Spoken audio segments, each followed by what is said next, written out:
morning everyone and welcome to the Total Picture Vlogs. This week we're continuing to prepare for our planting season, and as I've gone about having conversations about what we're doing to prepare, I came across something that I thought I'd make a video about to, one, dive deeper for myself, and also to share with you guys what we have to do to prepare for our planting season. So the topic that came up to me was about growing degree units. So growing degree units, or GDUs, are accumulated measurements of heat that we use to predict the developmental rate of our crops. So basically it's a way that we use daily high and low temperatures to predict the developmental rate of our crops, specifically corn.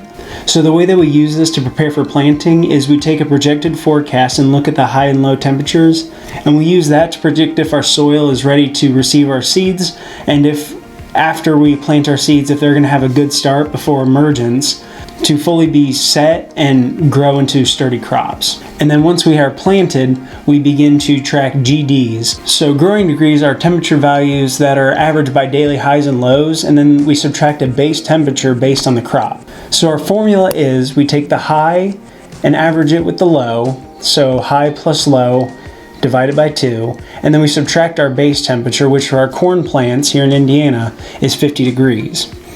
And so we use that to determine how much our crop is going to develop each day. We have to reach a certain number of growth degrees to determine when our corn plants are mature enough, which will eventually lead to harvest. So the formula to get our GDs is right here. So for example, if our high for the day is 84 degrees and our low for the day is 69, we add those together, which would get us to 153, and then we average that by dividing by 2. So then we have 76.5. And then so from there we take away our base temperature of 50 degrees. So then with that we get 26.5, and that is our total growth degree units for the day. So we do that to determine how far along our corn crop should be throughout the entire season. So there are specific numbers that we have to take into account when we're doing this. The first is 50 degrees. 50 degrees, any lower than that, it makes no difference on the development of our corn crop.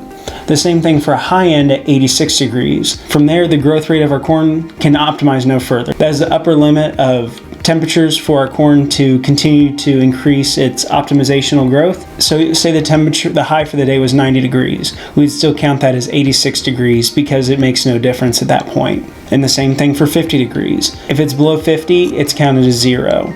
So for example, if our average temperature came out to be 49 degrees, then we wouldn't subtract the 50 because we can't have a negative growth unit. We would just say it is a 0 growth unit day. So this is some of the science and mathematics that we have to use every day leading up to planting and even through harvest to track the maturing rate of our corn crops. And I just found this really interesting as I continue to learn more and more about agriculture. And I hope you guys enjoyed this video, and if there's anything else you want me to dive into as far as how we do things here at TSP or some common practices in the agricultural field in general, please leave them in the comments below. For now, that's where I'll leave you. We hope you enjoyed this video. If you did, please give it a like and subscribe to our channel. And if you want more content from us, you can find us on Facebook, Twitter, Instagram, LinkedIn, and TikTok. Again, we hope you enjoyed this, and we'll see you on the next one.